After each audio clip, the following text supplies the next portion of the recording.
Hello and welcome to another episode of Thick Slices and Deep Cuts. On this evening's episode, another one of the Radio Giants themes. So for the month of August, I'm doing OZZY. I'm doing Ozzy Osbourne, another artist that I grew up on. I think I had his music when I was as young as 8.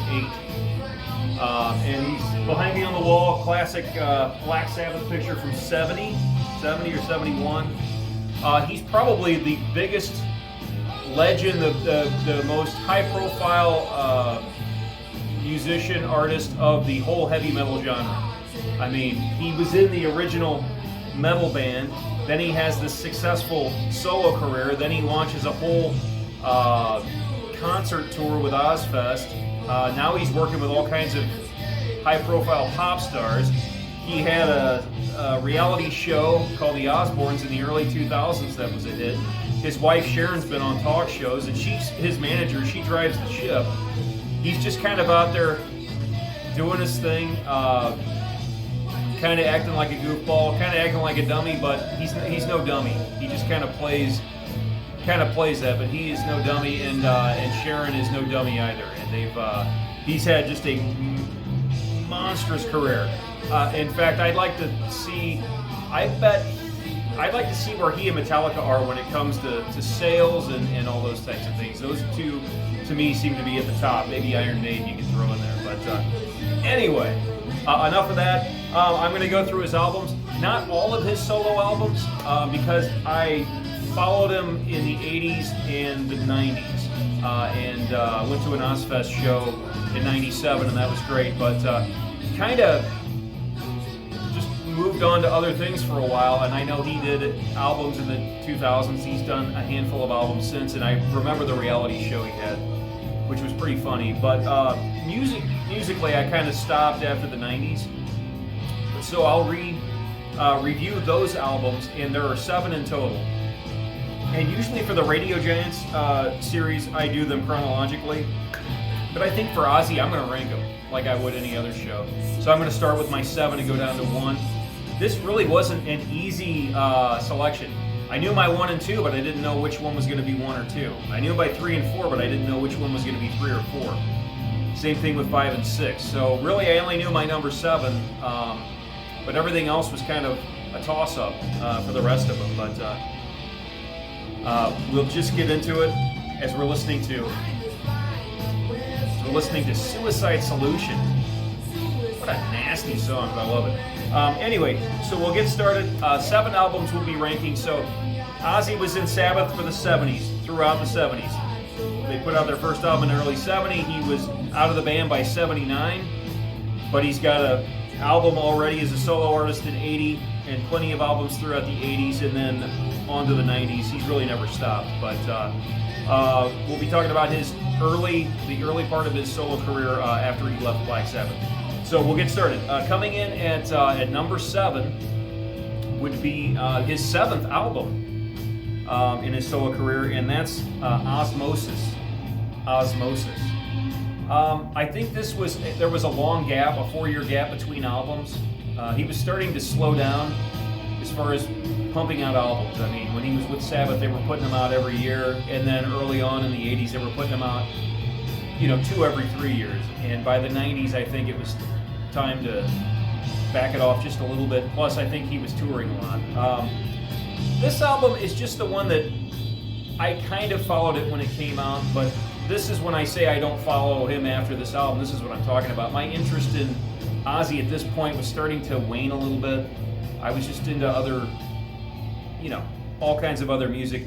The lead-off track I heard too didn't help, Perry Mason. I know it's a little tongue-in-cheek, but it just didn't do a whole lot for me. And a lot of these songs, I mean, it's 95, it's got that grungy vibe to it. Everything's slow. Everything's like kind of slow mid-paced. Which, if you're Alice in Chains, that's great. But you're Ozzy, and it just seems forced here. So again, not too much that is memorable, and everything's like kind of mid-paced, slow, and it's not memorable like those classic, like Alice in Chains, basically. But I will say this, Thunder Underground is a pretty cool song, probably my favorite on here. See You on the Other Side's kind of a I don't know if I want to say it's a ballad, but it's a more chilled out track, but it's really melodic. I like that one. My Jekyll Doesn't Hide. That's the other one I kind of remember that's got some good Zakk Wylde. You know, there's a little bit of Zakk Wylde guitar on here. So Zakk always, if your album's mediocre, Zakk's always going to bump it up, just with his excellent playing. Also, you've got Dean Castronovo here on drums. He would, I just did an episode on James Murphy, a death metal guitar player, but he got Dean Castronovo doing session drums for his solo albums. And now Dean is in Journey. So he's collecting quite the paycheck, I'm sure, playing in them. But he was here, he's with Ozzy. Geezer Butler from Sabbath is back in the fold here with Ozzy solo. So you've got Geezer Butler and Dean Castronovo on the rhythm section. You've got Zakk on guitar. And Ozzy, I will say this, Ozzy has a good singing performance on this. It's one of the stronger performances on vocals. Just, it's them trying to fit in with the times of the mid-90s. Not a lot is memorable, and it's a slow album. But it's not bad, it's just not memorable, but it does have, I would say, Thunder Underground and To See You on the Other Side for me are the highlights. And nice, those two tracks go back to back here, so. But there you go, my number 7 is the 7th album from 95, Osmosis. Okay, this was tough. I could change my mind. In fact, I want to change my mind right now, but I think I'm going to go with my heart of hearts here and kind of go against the grain. This could be a lot of people's favorite album. It's my number 6. Okay, it's No More Tears from 91. One of his big comeback album, a big selling album. 1991, you're in a new decade, but he's still firing, going strong here. And the title track, No More Tears, that song is one of his best songs, period. That is a great, phenomenal song. The bass part, which was written by Mike Inez, who, after this album, left to join Alice in Chains. But I think my reason for putting this 6 is I'm just going down like, how many tracks do I like on this? And if I'm being honest, I love No More Tears. I love the title track. But, Mr. Tinker Train is okay. It's okay. It's well recorded. I will say this is probably the best produced and engineered album. And I think that's why we're liking songs like Mr. Tinker Train. I think this album is just written for someone else. I don't think it's really written for me. I Don't Want to Change the World. Okay, it's an anthem. It's a well-done anthem. It's just not for me. And I think that's mainly why I'm ranking this 6. I think a lot of these songs are well done. I'm sure the Ozzy camp was very happy and pleased with the outcome here, but I Don't Want to Change the World. I don't know. Mama, I'm Coming Home. It's not written for me. That sounds almost like a country song or something. Desire is okay. No More Tears is great. S.I. Ensign, it's fine. Hellraiser is like another one of these like pop rock anthems. Lemmy was writing a lot of lyrics for this album too. Lemmy of Motorhead. Time After Time, it's a ballad. Zombie Stomp's kind of forgettable. AVH, The Road to Nowhere, another sort of like, I Don't Want to Change the World, Mama, I'm Coming Home. Time After Time, a lot of these like feel-good songs that are just written for somebody else. I think if you don't really care about Ozzy, or if you're not into heavy metal, or you're not aware of his catalog of music, and you come in out of nowhere, I would probably say start here. You might actually like a lot of these songs because it's very universal. It obviously resonated with a lot of people, and he did well with this. I only like No More Tears, and I think it's got a lot of okay tracks, or just songs that are well done. They're just well done for a different audience. So I don't think this is a bad album. I'm ranking it 6 just because it's just a lot of songs written for somebody else. But there you go. So a strong album. This is why we're talking about Ozzy on Radio Giants, because it's coming in at number 6 of 7, but it's an excellent album. As far as sales go, as far as success, as far as the production, the engineering, and the songs that really worked on the radio, it works well. It's just never really resonated with me other than the title track for sure. There you go, number 6 from 91, No More Tears. Also, Randy Castillo on drums, Zakk Wylde on guitar, Mike Inez on bass, although Bob Daisley did the studio bass for this. You'll hear his name again.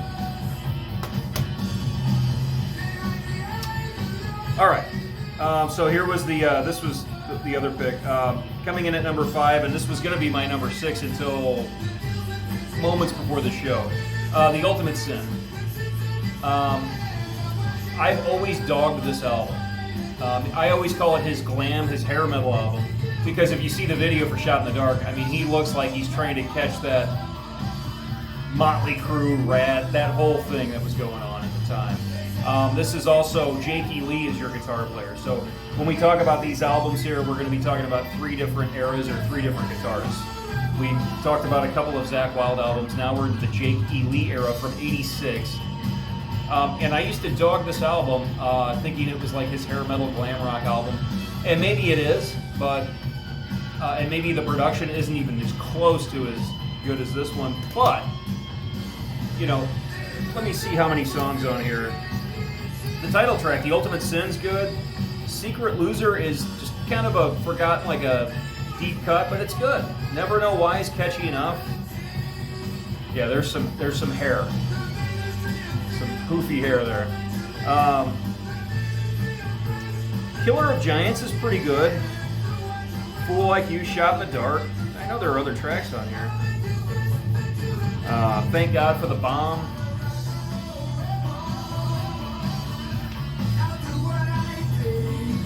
Yeah, Never. The song Never is good. So I think the point here is this is not necessarily a great album. It came out in '86, and that's what was going on in '86, and they're trying to kind of fit with the times, but I think he fits a little bit with that scene. I think Ozzy could kind of fit. He was like on the heavier end of hair metal, but he kind of fit in, and I don't not like any of these 9 songs. I think all of these songs are at least okay, and some of them I really like. I think, Lightning Strikes. That might be my favorite song on here. Never Know Why, Secret Loser, the title track. You know, Shot in the Dark, ironically, the one that they pushed is one of my least favorite tracks on the album. Not that I don't like it, it's just, you know, it's okay. It's probably my least favorite of his hit tracks from the early days. But I was just listening to this going, you know, these tracks are all catchy. I kind of like all these songs. Doesn't have the greatest production in the world, but it seems to work. Bob Daisley wrote a lot of the music here, but did not perform in the studio. Randy Castillo's first performance on drums. I think we mentioned Jake E. Lee already. So there you go. Coming in at number 5, kind of a surprise to me that this was supposed to be 6, and it kind of jumped the better recorded, the more successful album. But that's just because I like a lot of songs on here. I don't like a lot of songs on here. A lot of songs on here are okay. A lot of songs on here are good, you know, okay to good. So there you go. Coming in at number 5, there are his 4th album from '86, The Ultimate Sin. Rock and Roll Rebel. I think we heard Believer earlier.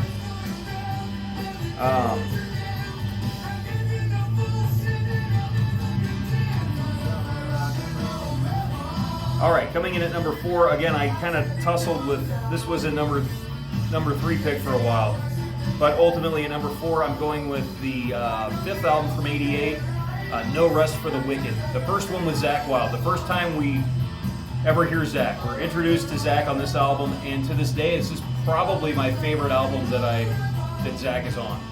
You know, whether it's Black Label Society or, you know, Zakk Sabbath or Pride and Glory or any other Ozzy album. Miracle Man, one of my favorite songs he's ever done. Miracle Man Got Busted. You might hear that here shortly. Crazy Babies, I remember the video when I was a kid, just being like, wow, that's awesome. And that was my introduction to Zakk Wylde, was that opening riff with those squealy harmonics and things.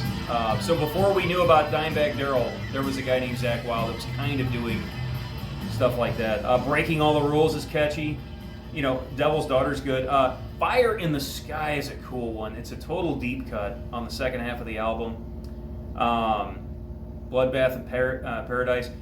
Mine doesn't have it listed, but there's a track 9 called Hero that's pretty good. It's got some wah pedal from Zach. Here's Miracle Man. Good timing. And I wrote it down because I guess my copy, all of my OZZY copies here are a little dated. I will say that this No More Tears does have the 2 bonus tracks. Don't Blame Me and Party with the Animals, but like, if you get a more recent release, what was the song? The Liar. They have a song called The Liar that you can find on a more recent version of this. But, and it was like the one ballad type song that's good, but they left it off the album, which I actually am glad they did. Sometimes they have great albums that we'll get to here shortly, but they always have these ballads.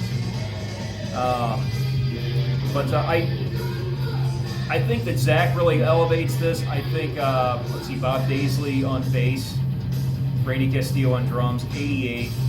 Just a good, heavy return to form. I think Ultimate Sin was good, but I'm trying to stay in that hair metal vein. I think this is much more aggressive, and Zach makes it really happen on guitars. And again, Miracle Man, Crazy Babies, Breaking All the Rules, Fire in the Sky, Devil's Daughter, Bloodbath in Paradise. Even the song that's not listed, Hero, is pretty good. And even Demon Alcohol, Tattooed Dancer, those are all okay songs. So I initially had this third, but I did change my mind on that. But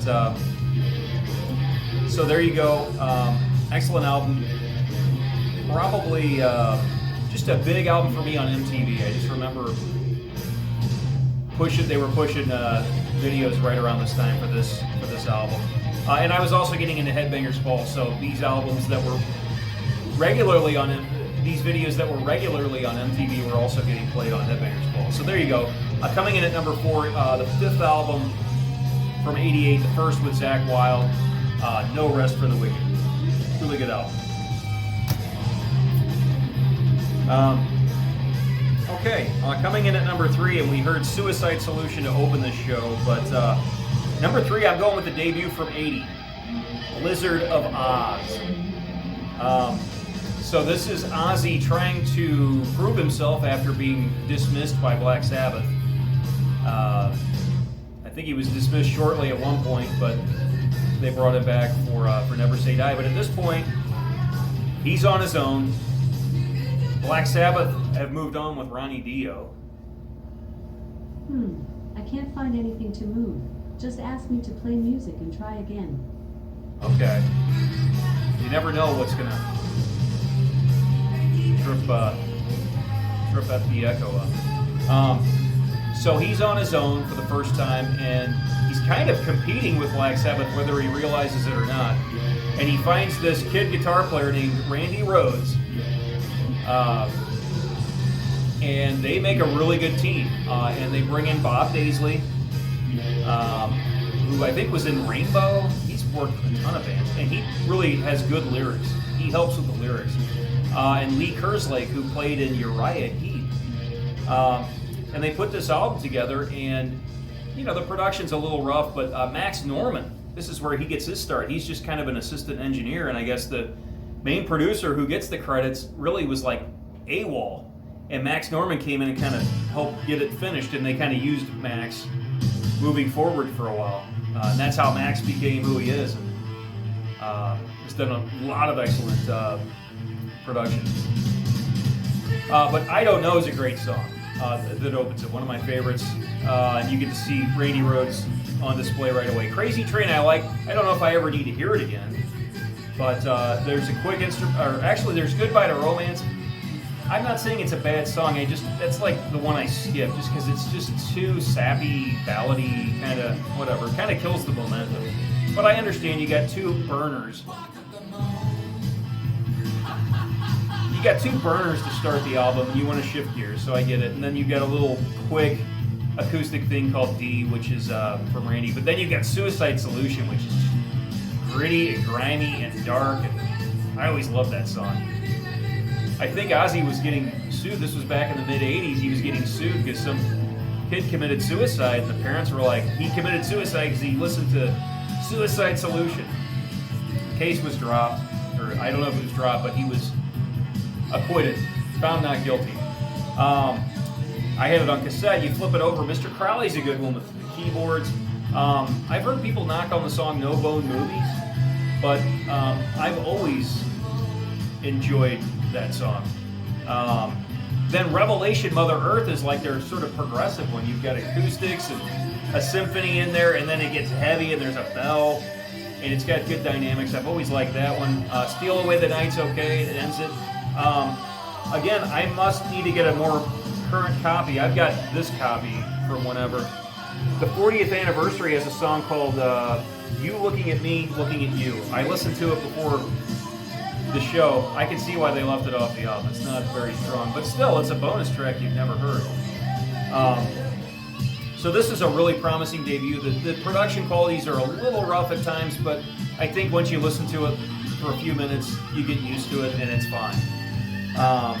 But this is, I guess Randy Rhoads was in Quiet Riot, but I don't remember anything about Quiet Riot other than when Mental Health came out a few years later. So to me, this is Randy's introduction to the world and Ozzy's breakout. And I think Black Sabbath was doing fine with their album Heaven and Hell, but I think this was a lot more popular. You know, and Sabbath were the godfathers of the scene, and he's taken off suddenly. And Dio's considered the better singer, but you know, say what you want about Dio being the better singer than Ozzy. Ozzy's voice is so recognizable. I've said that before. I'd rather have a recognizable voice than a great voice. And Ozzy, but you know Ozzy when you hear him. So there you go. Coming in at number 3, the debut from '80, the classic Blizzard of Oz. All right, number 1 and 2. You could just flip a coin. I'm putting this up at number 2, but it's a number 1. So coming in at number 2 as of today, the second album from '81, I got Diary of a Madman. This is the second and final album with Randy. You've got Bob Daisley and Lee Kerslake back on the rhythm section.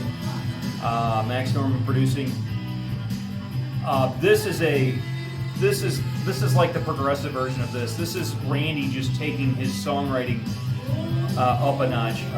Over the Mountain's great. Flying High Again is good. I don't know if I ever need to hear it again, but it's a good song. I've always loved You Can't Kill Rock and Roll. It's a really good acoustic-y one, but it still rocks. Believer we heard earlier, that's like one of my favorite songs he's ever done. That's like a deep cut. So the whole first side, if you have it on cassette like I used to, whole first side. Then you flip it over, Little Dolls is fine. Tonight's the ballad. I don't know why they felt like they had to do a ballad. Just don't do the ballads. SATO it's okay. This is kind of the weak part of the album, is like the middle of the second side. But man, it finishes with the title track, Diary of a Madman, which is just this really well-composed song. Here it is right here. It's the best composition, I think, during the Randy Rhoads era. And possibly my favorite song of Ozzy's solo career. It's just so well done. Dare I say it's progressive. It's dark, it's moody, it's dynamic. It's got odd time signatures.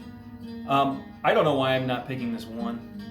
But maybe because of tonight's SATO, Little Dolls is okay, but it does have 5 jamming tracks. And again, I think I have the wrong version, because the version I have has Rob Trujillo and Mike Borden doing re-recording tracks. So I guess Sharon Osbourne was ticked off at Bob Daisley, Lee Kerslake. So Rob Trujillo was Ozzy's bass player at the time. He left Suicidal Tendencies, but was not yet in Metallica. So he went in and redid all the bass parts. Mike Borden, formerly of Faith No More, who was in Ozzy's solo band at the time, redid Lee Kerslake's tracks. So that's kind of ridiculous. So that's what I have on the CD. So again, this is a case of, it's like I got the wrong version of the CD. I just want to hear the original version, like the cassette I had growing up. But this is just an excellent album, and it's when I think of Randy Rhoads and what a shame it is that he died in a plane crash at the age of 86 and early 82, I just like, where would he have taken this project on the next album, or the ones after that, or where would he have gone? So again, this is a number 1. I've got it number 2 today. I'm not sure, but there you go. So coming in at number 2, got second album from '81, the final one of two with Randy, Diary of a Madman, and we're listening to that song right now. So there can only be one. Number one, the third album, the first studio album after Randy's death, the first one with Jakey Lee, Bark at the Moon. We heard that song earlier. This was the first thing I got from OZZY. I had it on a cassette when I was 8 because I love Bark at the Moon. I love that song, and I love all these songs. Now you see it, now you don't. You're no different. We heard Rock and Roll Rebel earlier. You flip it over, Center of Eternity rules. Waiting for Darkness to End It. Just like this one, it's got like a down in the middle of side B. It's kind of like Slow Down is okay. It's probably better than SATO, but man, they're so tired of the ballad. I'm picking this number one, but man, in spite of So Tired, whew, it's a real schmaltz. What is it? It's like just a ballad. It's just way too like lovey-dovey. It has no place on here. I think my copy here has a bonus track, Spiders in the Night, but I'm really just referring to the original 8 tracks here. And I just, timing is everything. And when I was a kid, Bark at the Moon, that song, and Rock and Roll Rebel. Now you see it, now you don't. You're no different. Center of Eternity, Waiting for Darkness. I mean, if I'm putting together a compilation on an 80-minute CD like we used to, it's going to be loaded with this and stuff, the highlights from the first one and the rest, and then I'll throw on No More Tears at the end, but that's what it's going to be. So there you go, and this is Jakey Lee, Bob Daisley on bass, Tommy Aldridge on drums. So there you go. I don't know if the band photo has Don Airey as the keyboard player. I know they kind of wanted to keep keyboardist out of the photo, but no, he makes it. Don Airey makes it in the photo. So there you go. The number one album, Bark at the Moon. So real quickly, I'm just going to rank these again. At number 7, Osmosis. At number 6, surprisingly, No More Tears. At number 5, The Ultimate Sin. And then here you go. At number 4, No Rest for the Wicked. Number 3, Blizzard of Oz. Number 2, Diary of a Madman. And number 1, Bark at the Moon. A couple other things. This didn't come out until '87, but the Randy Rhoads tribute on Gatefold. Listen to the set list. Look at side 1. I Don't Know, Crazy Train, Believer, Mr. Crowley, Flying High Again, Revelation, Mother Earth, and Steal Away the Night. Side 3, Suicide Solution. Then they do a bunch of Sabbath, Iron Man, Children of the Grave, Paranoid, Goodbye to Romance, No Bone Movies, and a D outtake. That's pretty strong. And this came out in '82 after Randy died, and they were scrambling. Oh, by the way, this is mostly Rudy Sarzo and Tommy Aldridge live, although Curse Lake and Daisley are on 2 tracks. Well, you got Tommy Aldridge and Rudy Sarzo on here, but you've got Brad Gillis on guitars doing Speak of the Devil. By the way, I loved this tape as a kid. When I wanted to listen to Sabbath at one point, I would pull out the OZZY Speak of the Devil double live. By the way, same year Black Sabbath put out Live Evil, which I like. I'll tell you what, OZZY and Sabbath did a nice competition there in the early 80s. But man, Brad Gillis, some people think he's destroys Tony Iommi's solos, it's like sacrilege, but I think it's cool. But listen to these tracks. Symptom of the Universe, Snowblind, Black Sabbath, Fairies Wear Boots, War Pigs, The Wizard, NIV, Sweet Leaf, Never Say Die, Sabbath, Bloody Sabbath, Iron Man, Children of the Grave, and Paranoid. So this is pretty awesome. I've always loved that. So that's what they did in '82. By the way, I don't know if you can sense a theme here, but the earlier the OZZY, the better. I mean, my 3-2-1 was pretty much, 80, 81, 83, 82, all of that early stuff. See, I'm giving this album a little love. They'll get in here right at the end as I go to wrap it up, but I think that pretty much covers it. I know they had Just Say OZZY, which was a live album in '89 with Geezer on it. It's like 5 or 6 tracks. And then in '93 they had Live and Loud, which is like a double disc, and that's pretty good. Those are the only 2 things I don't have physical copies of from the '80s and '90s. But so there you go. I think that covers, at least for me, the era of OZZY that I really followed, which was the '80s and then what he did in the 90s. Went to that first, I think it was the first Ozzfest, it was in 97.